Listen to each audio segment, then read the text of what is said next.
You're Wow. welcome. I don't even get to You're the welcome. intro and you're burping. Luke and I got some brews. We got some dudes. That's me and him. I'm Jake. That's Luke. This is Drawn to DC. Off panel, off topic presents Drawn to DC. Now, you're probably wondering, why am I doing this with Luke and not Tyler? Well, Luke and I have been watching these DC animated movies for a long time. We even Because did a. Tyler is a Marvel fanboy and doesn't He like is. fucking DC, so He's a Marvel shill. He wants to be on the episode. He wants to be on the because the ideal is to try and review all of most of, if not all of the DC animated movies, which is like 57, 58 movies. So it's going to be a long time. But he wants to come on the show and do Batman the Killing Joke and Gotham by Gaslight because he hates both of those movies. I think he's fair. understandably, Killing Joke. I know why he probably hates it. I get that. Yeah, I But think Gaslight everybody was hates that dope. one. Gaslight was dope. His reasoning for hating it is exactly what you would think. It's the same reason An everybody hates it. unnecessary first Yeah. 30, 45 Oof. minutes. Which Because ugh, no Batman fan is like, oh yeah, that's great. Every Batman fan is like, that's fucked up, man. That's weird that's because he's like banging it. well, If you think about it, it's kind of the beginning of step daughter stepfather porn. If you think about it, that's yeah. kind of like the beginning, But 2016. if you watch Batman Beyond, they also touch base on that, and that's like the Yeah, whole reason why he has a falling out with Dick is because at some yeah, point him and Barbara do this weird tango thing, and Dick's like, "I'm out." yeah. I don't know why Bruce Timm wants to do that, like why he's all about that, but you know, it is what it is. But anyway, speaking of Bruce Timm, first ever episode. It's only fitting we do the first animated movie that started this whole thing. We're gonna start with this one, and then after that, we're gonna kind of go in a more canonical order after that. But because there's a Flash movie coming out. Um, but we're gonna be talking about Batman: Mask of the Phantasm, as I mentioned, the first one. Big deal. This movie. I actually, funny enough, I didn't watch this when I was a kid. Um, I don't. I think I'd watched Batman and Mr. Freeze Sub Zero. I remember watching that. I love Sub-Zero is probably my favorite Yeah. animated DC film of all time, and we'll Yeah. get into that when we watch that one. But Well, yeah. Phantasm's solid. For me It came too. out in '94, and it In was up for between a the lot of first two awards. seasons. It was up for a lot of awards actually, but Lion King came out the same year, and Lion King fucking just crushed. So fell on the wayside because it had like the best original song, like the story was all like, which I want to talk about too. Is it's this like such an advanced story, and Mm, it's got this depth and like all these like nods and shit, but then yeah. like the dialogue just goes I don't like the know. dialogue is a It little it de- taken it back de- with me. it depends because I think it's interesting to watch this now with hindsight of 30 years of Kevin Conroy, 30 years of Mark Hamill, because you can definitely tell this is in between the first two seasons, and this is when they're Hmm. still figuring out how to do these characters. That being said, Mark Hamill's performance in this movie, I think his dialogue is good. I think his dialogue is funny. Yeah. Like when he's talking to the robot maid and like the dialogue that he has there, and Ah, then bologna again or meatloaf again. We had that yesterday. That was awesome. That was when he's hilarious. talking to her and they and the Phantasm breaks in and he goes, always when you want to get frisky. He said something like to that effect of like getting frisky, that people always want to show up or something like that. When things get interesting, people always want to show. It's like, oh, so you're gonna fuck this robot? Ah. Yeah. But I was gonna say too with that is you really see Mark Hamill catch it and take off because you get so many different laughs. And if Mm, you just had him for an hour and a half of different laughs and that's it, no dialogue, you could understand the scenario, the situation, like yeah. everything, like all the emotion and just the way that he's able to laugh differently. And I It's love that too. it's kind of hard with this because on one hand, yeah, there is definitely that like we've been spoiled with what he becomes as the Joker, and we have the hindsight of what he becomes as the Joker. But I think you're starting to get in the groove in this movie, and then take off in the show, uh, which is so. it's so weird to me that this even exists because I thought this came out after the show. I thought because I didn't know when because I didn't really watch it when it was coming out and all that stuff, so I didn't know it was in between the first two seasons. I thought this was Yeah. after the show, so I was like, oh wow, this is kind of crazy that they did it in between the seasons. And I will say this, I think there is something interesting, and you and I were talking about this because you and I both watched the first two movies we were going to do. We watched them back to back, and one was made in 93, 94, and the next one, the movie we watched that comes up next in our back catalog, came out in 2013. And it's such a big change, but I kind of understand why they chose to do, because this is a very simple, basic, like all those Bruce Timm early WB cartoons are very simple, basic animation styles, but it just works. Yeah. Yeah. Which I love that it's like you could almost make it a continuation of Tim Burton's shit because Mhm. it takes a lot of influence from that being like this weird like futuristic 50s style and just the way that they have like the tall buildings and Yes. that dark aspect to it and the way that Conroy is able to go from Bruce to Batman with like just a slight deepening of his voice. Like that I is love how they fucking make Gotham. peak. It's just beautiful how he's Yeah.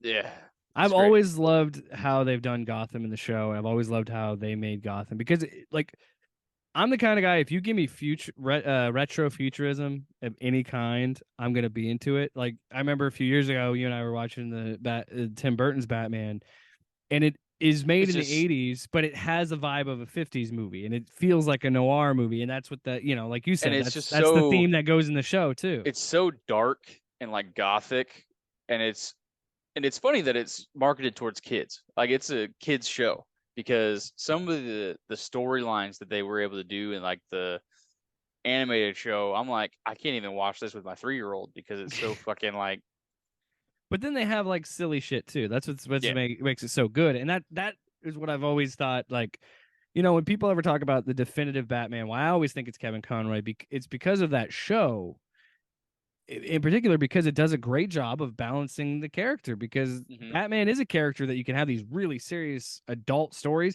but at the same time, have these really wonky things with the fucking like what was the puppet's name? Mark Hamill plays the puppet too. I can't remember. Slappy? No, that's Goosebumps. But you know what I mean. Scarface.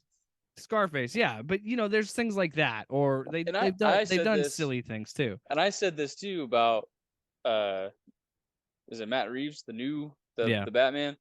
I said we should have Mark Hamill as the ventriloquist, and he Mm-hmm. does the voice for Scarface, and he's in Arkham, and he's Mm-hmm. released, and then starts having these fucking nightmares about Scarface coming back, and then we do this whole fucking thing about that because I think that would be a cool callback, and it'd be super cool to see Mark Hamill back on big screen.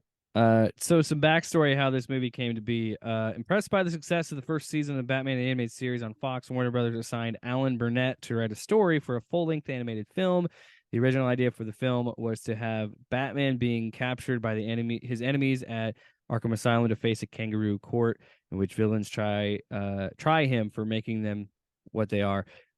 Which the reason they said they're not going to do it was because it was too brainy, and that's absolutely correct. That would not work for a kids show or a They kids did movie. they They did did do do a something couple like this, episodes yeah. or like a 2-part episode or whatever it is, and The it was, trial is what it's called. and I had a hard time fucking following that shit because it was I because love it's like a scarecrow episode, and he's like in a straitjacket, and he's like basically just because the whole idea of his parents' death traumatized him, and he like just created all this shit in his head, and they're like coming at him and all this stuff, and it's just like the doctors are like the Joker is the one that keeps giving him the serum, and it like makes him like it's fucked up. It's pretty uh crazy. another thing that I found interesting about this too is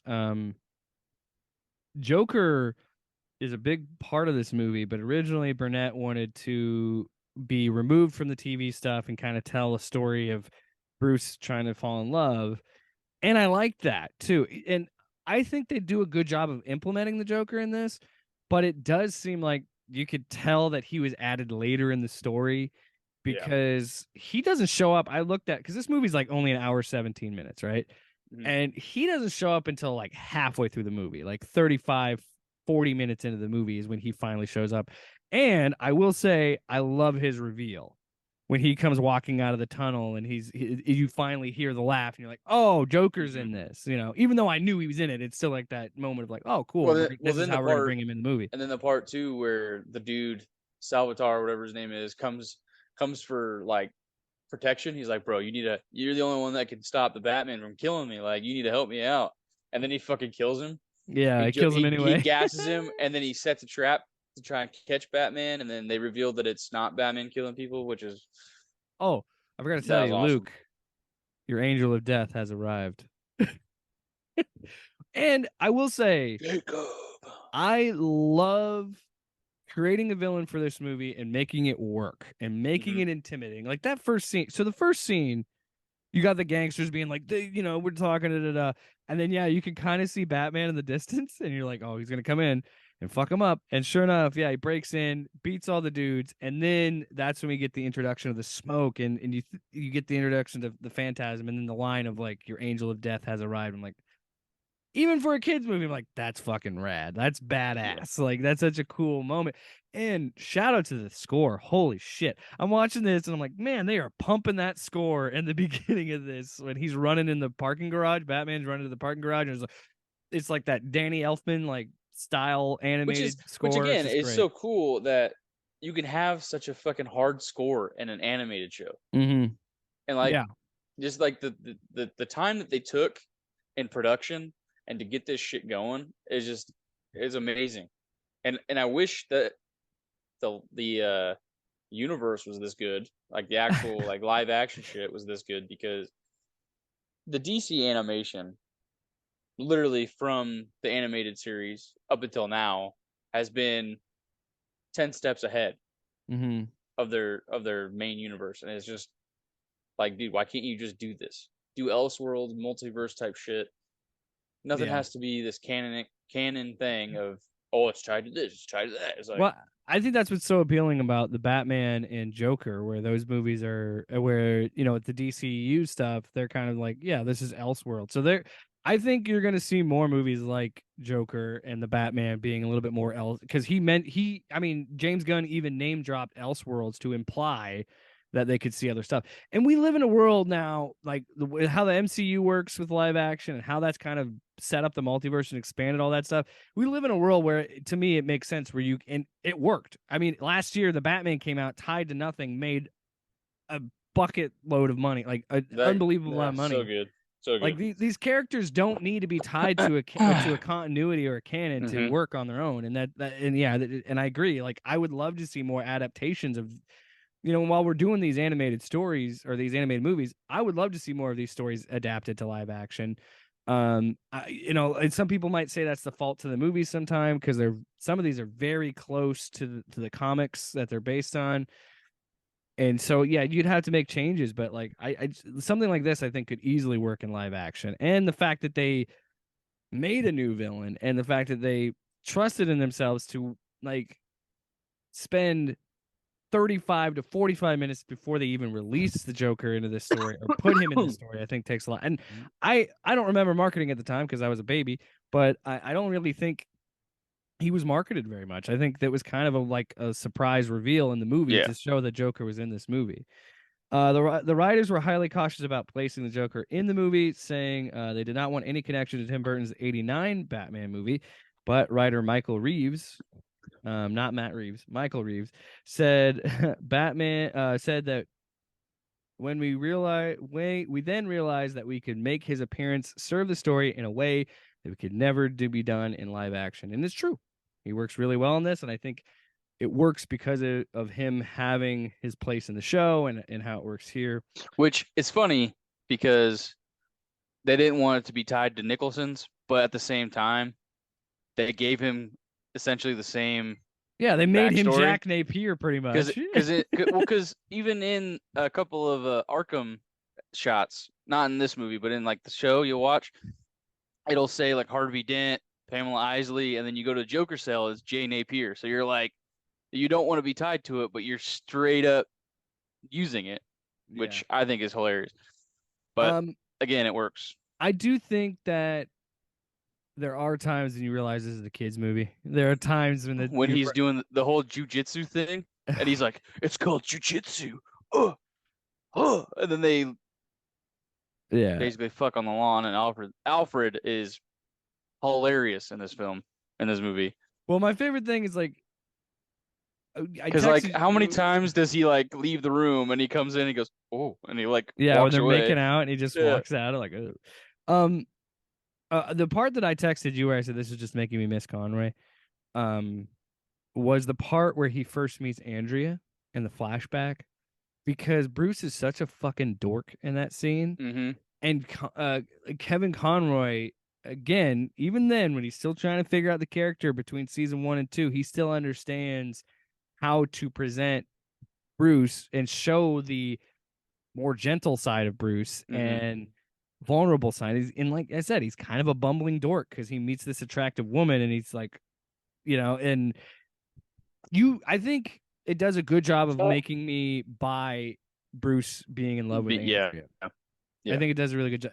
And that's another thing I like about this movie that I don't think you even see with some of these live action movies is there's a legitimate conflict with Bruce, and he is questioning, and we don't always Dude, that see the scene. Batman questioning himself, and you see a lot in this movie because he wants to be with Andrea, you know? That scene where he's in front of the fucking the tomb, and it's pouring rain, and he's like, I didn't let it expect, let yeah, yeah, I didn't expect this. Like, I made a vow to you guys to avenge your deaths, but like, this wasn't supposed to happen. I wasn't Let supposed to be let happy, let yeah. let me be done. Just let me be done. Which is such a emo Bruce Wayne And it Batman line. It's so perfect for the but that's character. why that's what I say is like the story, like the main story is so advanced for a kids show. But then, like I said, you get that jujitsu scene, and then you're like, right, we got it. It's the kids. It's the kids. Well, and what's funny is I've been going back periodically and watching Superman the animated series because I never really watched that as a kid because I never really cared that much about Superman when I was younger. And It's a pretty solid show. it is, I mean, but there are times and I was talking about it on off panel off topic when I was saying that like because we've been watching these RoboCop cartoons and I was like, I'll be honest, I loved Spider-Man in the 90s cartoon, but that cartoon does not hold up very well. And I'm sure if I go back and I watch like the 90s X-Men show, it doesn't hold up as well. I think Batman and I think the Bruce Timm stuff tends to hold up a little bit better because I think they do a better job of, like you said, implementing adult themes and treating these characters with a different level of respect. And I'm not saying the X-Men and Spider-Man movies didn't, but I mean for fuck's sake, they wouldn't let Spider-Man punch people in that cartoon. Yeah, yeah. Because Well, if you and then notice, whenever he punches them, it's like a quick white flash on the screen, and they do it a little bit in this movie too. But like, there's blood. There's like legitimate violence in this movie. Like when Batman runs into the Phantasm, and they have the fight on the rooftop, and the cops show up and they're shooting at him. Like Batman gets fucked up in that his scene. face is Like, all cut up, nose is yeah, gushing blood, and he's tore up. And dude, I that's will say. part that's part of what makes shit like that good. Is like, you got to believe the scenario. I will say one of the silliest reveals of Andrew, like someone finding out Batman's identities, was in this movie because Andrea just happens to be in the graveyard where he's like Yeah, he's staring talking at to the his gravestone, like just happened to be there. yeah. Oh shit! Huh? Well, it's like a I don't know, Well, because it's she was supposed to mirror. obviously It's supposed to mirror that flashback scene yeah. from Well, earlier. I and it understand why it's and there, she's but obvious. It's obvious to be like, she might be the Phantasm. By the way, why is she in the graveyard at 1 in the morning too? that's another thing that's hard. I want to give this movie the benefit of the doubt because I know the twist. I knew that, right? But this movie kind of telegraphs it pretty early that Andrea is the Phantasm because, well, after that rooftop fight, she's just there to pick him up in the car. Like, how did she Yeah, know? yeah. Like, it's kind of right in front of your I face. saw it on TV, so I But had to hurry. but it's a kids movie, so kids might not pick up on that. Yeah, Adults would yeah, probably be like, "Wait a minute, how did she's there? It just yeah, happens to be there." yeah. Yeah. There's again. I think this movie for me really does stand the test of time just because of uh Burnett's writing. Dini had some on it, and Paul Dini has done so like Burnett, Dini, Tim, they all did great work on the show, and it shines through again on this movie. Um and again, the art style, because of its simplicity, I think still works. The only problem is this isn't like, and we both watched it on HBO Max. I'm not calling it Max. I'm not doing it. So stupid. But we Yeah. both watched it on HBO Max, and I mean, I'm not a huge fan of the HD transfer on this. I don't think it looks great. I think like I just watched it in the square. I didn't stretch it out. I just watched it in no, the I was watching it on my laptop, and I was watching full screen on my laptop, and it just, I don't know, it just seemed a little grainy, and it's like I feel like you guys could have done a little bit more. Now, if I watch the animated series that's on HBO Max, I'm pretty sure that's fully remastered in HD. Mhm. So I imagine it looks great. I haven't looked at Superman. I don't think Superman's been remastered, but I still think uh that the art still stands the test of time because this is me and it's that Everly have simple been style. watching Justice League too. And Justice League or Justice League, Unlimited, just Justice League. just Justice League, because Unlimited is after. We're going kind of in order of it. But Right. that show, dude, like, That show's great. That's a beautiful show. and Early it's funny, 2000s. and it's funny how these writers and how because I found myself a little emotional watching the Phantasm too at times. But we watched the episode where Diana stops a fucking missile and she's drove into the ground and she's not getting up. Fucking Batman hops in there and he's just throwing gravel. He's just tossing bricks, Yeah. tossing shit. And then Martian Manhunter finally comes over and just puts his hand on his shoulder, and I'm like tearing up. I'm like, dude, this dude is trying to save this woman, and then his friend is like, bro, she's gone. Yeah. And he stands up, and they're all just like in this moment of silence. Then the missile fucking moves. She gets up, and then Diana looks at Batman, and he's like trying to hide his gloves because they're covered in mud. And she like gives him a kiss, and I'm like emotionally in tears because I'm like, dude, this is such. Well, they just get it. They just get And it. it's just to feel that in a cartoon that came out 20 years ago Yeah. is just awesome. And I wish they could do that with live action, but you can't. Um.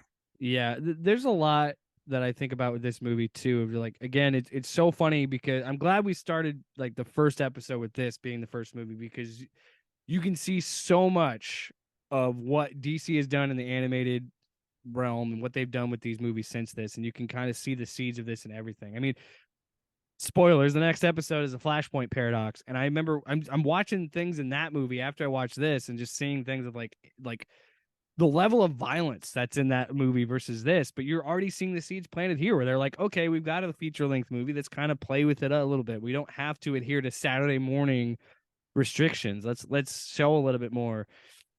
And Batman, yeah, because Batman gets fucked up a few times in this, and he's bleeding in this, Hmm. and there's violence. Well, he's also still kind of like fresh in the old vigilante Mhm.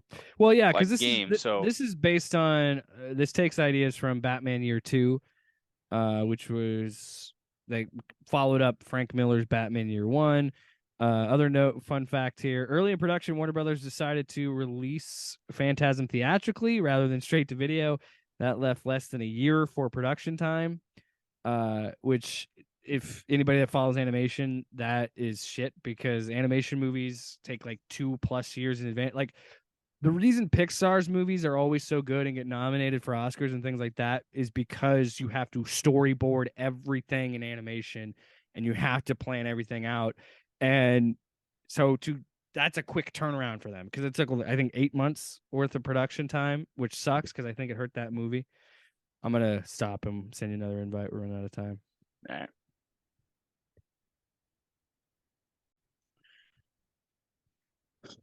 Some other God, note, some other notes about this release. So because of that, switching it to theatrical, it was a flop because it were. I mean, which is not a surprise to me. If this movie had just been released as on VHS, I think it would have been just fine. But so the I wanted to talk about the final fight in this because this is one of the notes. So the climax of the movie involves an automated model of Gotham City, which was and they made it into a kaiju fight because it was Joker and Batman fighting throughout all of Gotham City.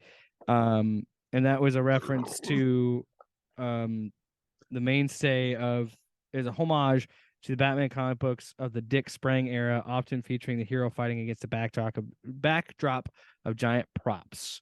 Like they also did it in the New Adventures of Batman episode Legends of the Dark Knight.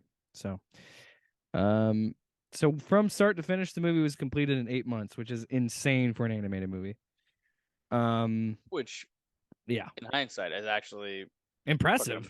fucking amazing because it's a solid film. Yeah. If they had a 2-year Oh stamp though, gosh, could you dude, it would imagine have the been movie? amazing. That's probably another reason why the movie is only 77 minutes. Yeah. Like I feel like if they were given more time, they probably could have released, a movie that was 90 minutes long, 2 hours Mhm. long. And that's another thing I found interesting. It works well. Like you could definitely tell this was intentionally written as a movie and this was intentionally written as one long narrative. It doesn't feel like like 3 episodes thrown together. It really Yeah. does feel like its own story. And it feels like its own movie. Um Batman Mask of the Phantasm opened on Christmas Day, 1993. Well, no shit, you guys failed. You released this on Christmas Day. To 1,506 theaters, accumulating 1,189,997 or So 975 just shy its of first 2. 2 days. Yeah. Just shy of 2 mil. The movie went on to gross 5.7 million in the domestic box office intake, which is still a flop, based on their But budget. compared to what was the what, I was gonna say, what was the budget?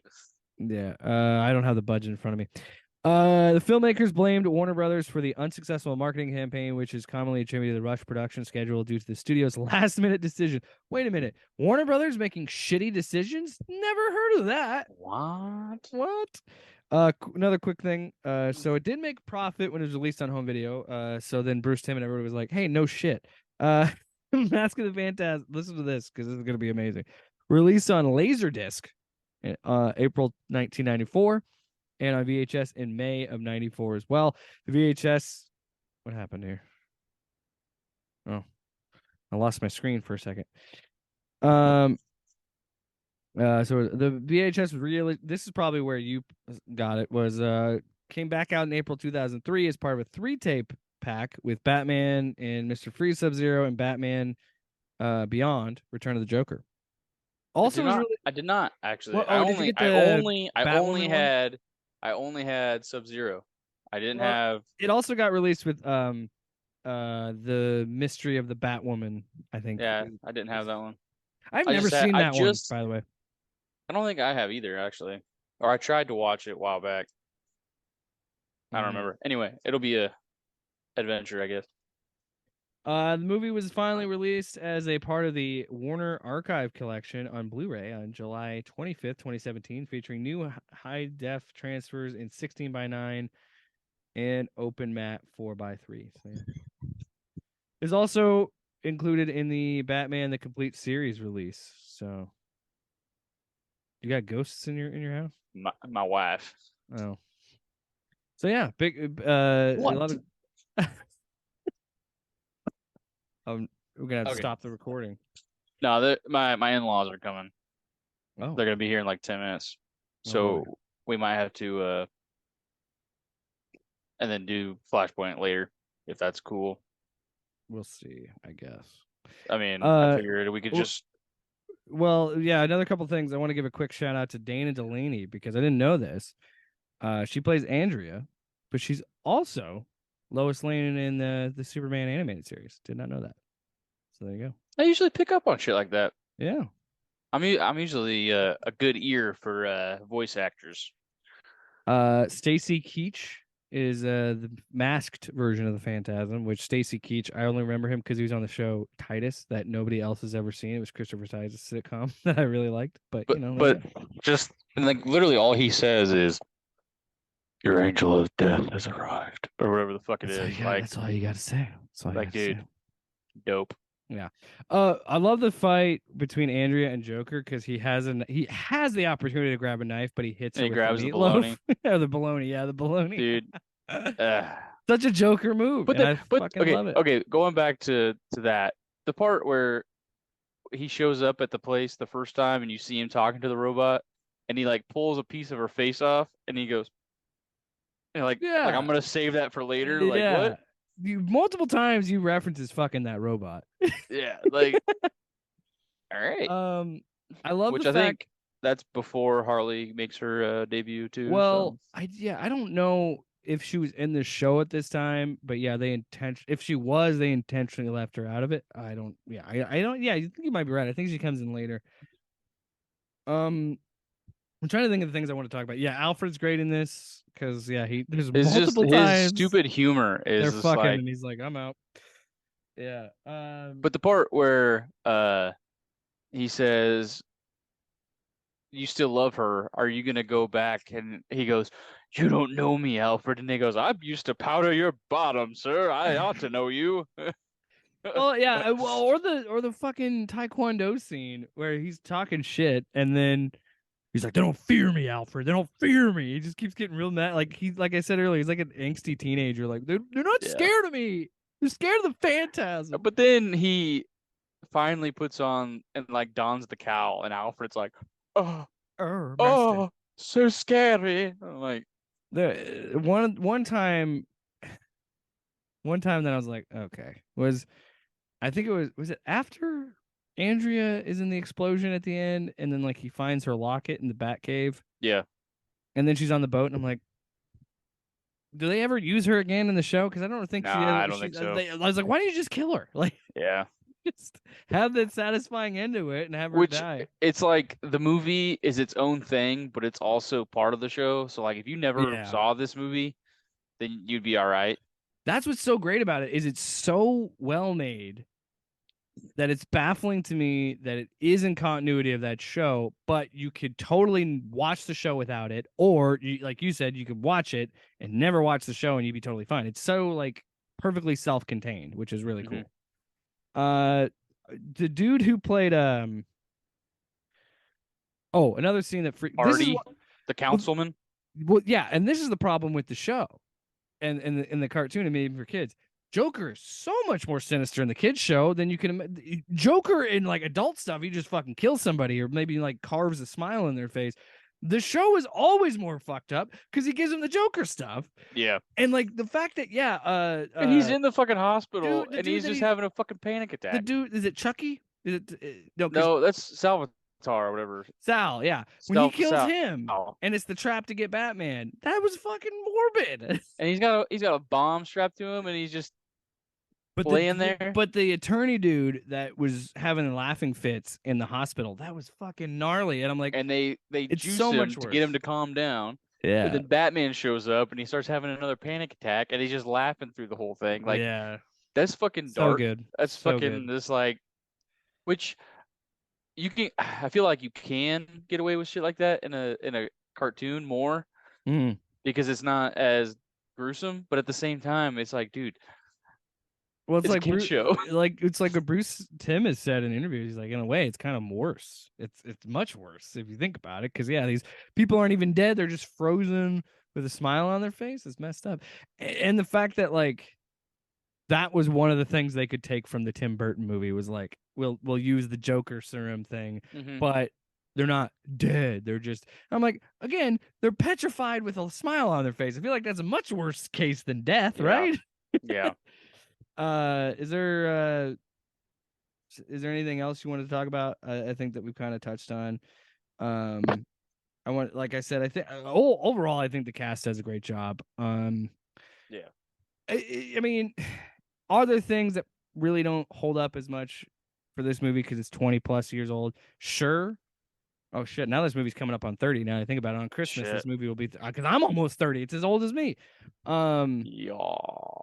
I think that you're right. There are times where it's like, okay, this is a kid's show, this is a kid's movie, this is the dialogue. But I think overall, I think it serves its purpose. I also like the animated. This movie kind of shows it a little more too with Gordon and Batman's relationship, where Gordon's like, I'm gonna back up the bat no matter what. Yeah. No matter what, the bat's innocent. And then Bullock is just like, hey, He's the Batman. he's a Batman. Oh, well, great example of that, yeah, was when he's like, Batman doesn't kill people. End of story. That's just what he like. Batman doesn't kill. That's it. I don't want to hear any more of it. Like he just trusts Batman enough to be like, no, he's never done it before. Why would he start doing it now? He just doesn't do it. Um, I really like that. Also, one of my favorite Joker lines was, "I've seen Batman. He's not as pretty." Yeah. Um, it does bother me that Joker figures out it's Andrea before Batman does, Well, but that's also because of timing. But his his relationship with connection to with the mob Chucky, and everything. great. Hey, I like that twist. I totally. This is so funny because I haven't watched this movie in so long. I completely forgot about the Joker twist, where Joker was with It was like Chucky before. I was like, oh fuck yeah, I remember that now. because Okay. they literally show you the entire movie. They're like, Yeah. and then they reveal it, and then you're still like, what? Because his The nose is so blatantly obvious, and well, they literally only show him to show his face. Like, another example of something cheesy that didn't work was when Batman finds out it's Joker and he's just like, wait a minute. And he just takes a red marker and makes yeah, a yeah, smiley face. And which I'm is like, fun, which is really? funny. Well, it's funny too because it's a black and white photo, so he sees the guy with a Yeah. white face, like the Yeah. makeup, And and he's then like, he's wait, like, let me draw a red smiley face. which plays on when we were trying to do. The two Batman. The two Batmans. Wait, Wait, Ned what? Harvey Dent's Two Face. Oh my god, He's such a liar. Gordon, He's so two. Gordon. Alfred, call Gordon. I got an idea. Uh, but yeah, but even so, again, I love that it's implemented well into the story. However, I do have a complaint with that. I prefer it in my grand scheme of Batman lore and canon and how I my head canon. I do prefer it where we don't know anything about Joker before he becomes Yep, Joker and he's just yep. Joker. However, if it's done right and done effectively, I can forgive that, you know. Which I don't remember which one it's from, but when he says that if he's gonna have a past, he prefer it be multiple choice. Yes, that That's Killing Joke, yeah. dude. And Great line. that's what I keep saying about the Joaquin Phoenix Joker is one, I don't think they should have made a sequel, but two, I think they could or should, but without Phoenix and make three movies completely three different and do the whole three Jokers idea, but it's Yeah. three different actors, three different origin stories, Yeah. completely unrelated, and I think I'm that would have worked better than what they're doing right now. yeah, but I like Because I that liked it, but I I didn't really. It's I not think my top. yeah, I think it works though in a sense because it is Elseworlds. I think I can kind of forgive it for that, but I do Yeah, agree. Like I think it made too much money, so like we yeah. have to make a sequel because it made so much money. But Well, yeah, the only thing I'm that with you. I wish it was just one movie. I just don't like the fact that because all of it is cool, it's awesome, but the fact that Bruce is like 8 and Joaquin's like 45, Yeah. like that's the only thing that I don't That get makes because me wonder. you don't have Joker without Bruce, without Batman, and Yeah, that's the only. that's what I'm worried about. I'm worried they're gonna do a big time jump and make him an older Joker. And I'm like, but do I really want to watch a fucking 20-year-old Batman beat the fuck out of a 70-year-old Joker? You know? But then Because I'm they like, did that, they kind of did the same thing with Gotham, and Gotham oh god.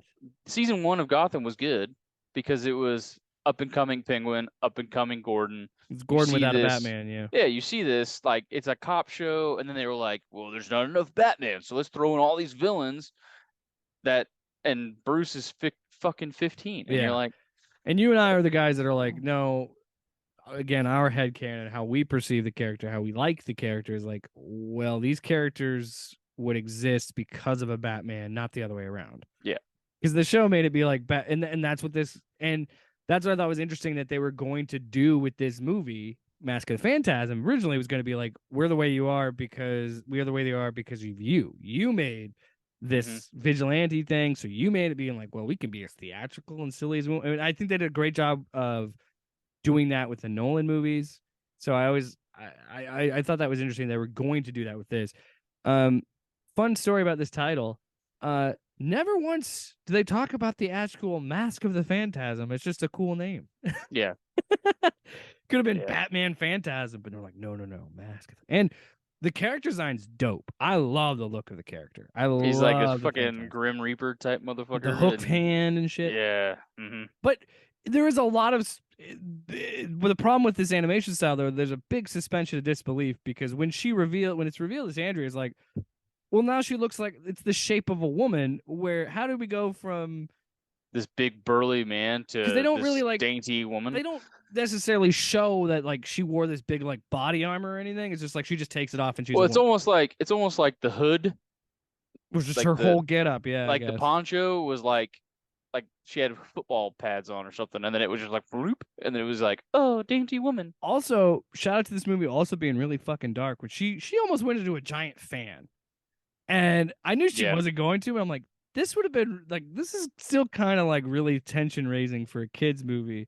I love it when Batman, he's so smart, right? He's like world's greatest detective, all this stuff, but yet he still does dumbass shit sometimes.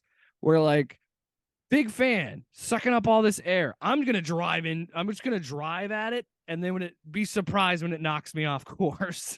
right. It's like, what did you think was gonna happen? But And then then his big solution is like, I'm he just gonna ju- jump it.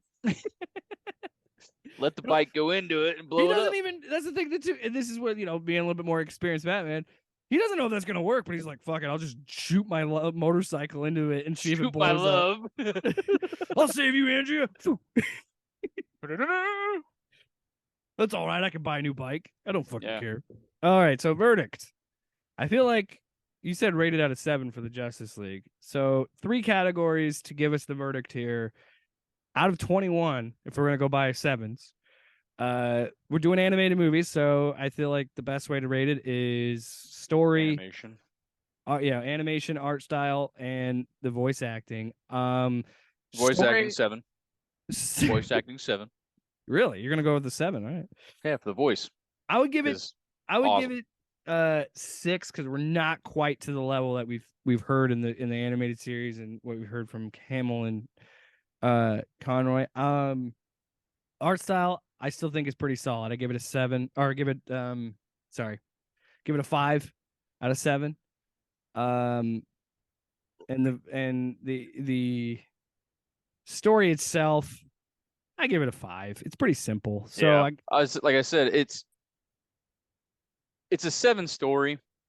It's probably like a 3 dialogue at some points. So I think 5 is a solid for the story. I believe I gave it a 16 out of 21. What did you give it? So I say You said a 7 on 5. voice. I said 7 on voice because like I said, Hamill and Conroy are the epitome of Oh yeah. of good and evil, and like and despite the fact that they're still kind of getting their footing, I still think that it's done beautifully. So that's a 7. Story's a 5. Animation style, I'll do a 6 on the animation because it's good.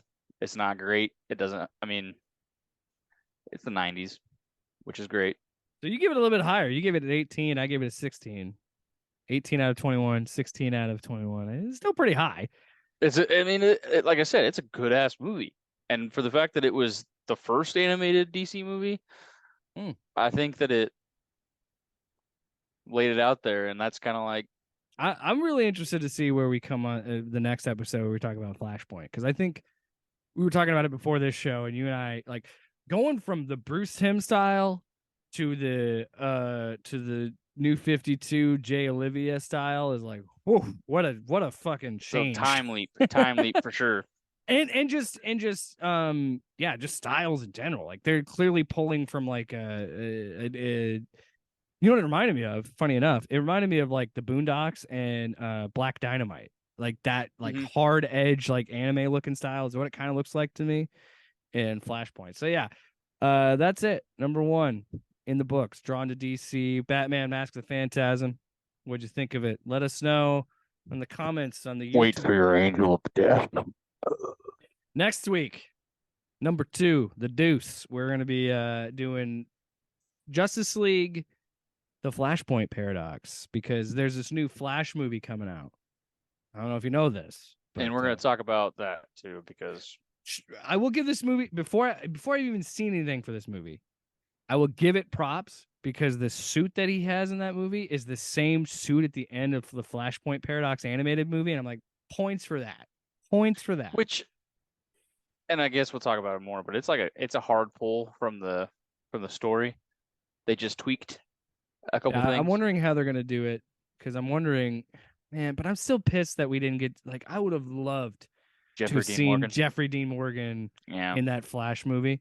But I understand the idea of doing Batflick and Keaton and whatever. But we'll talk about that when we get to the Flashpoint. And that's it, folks.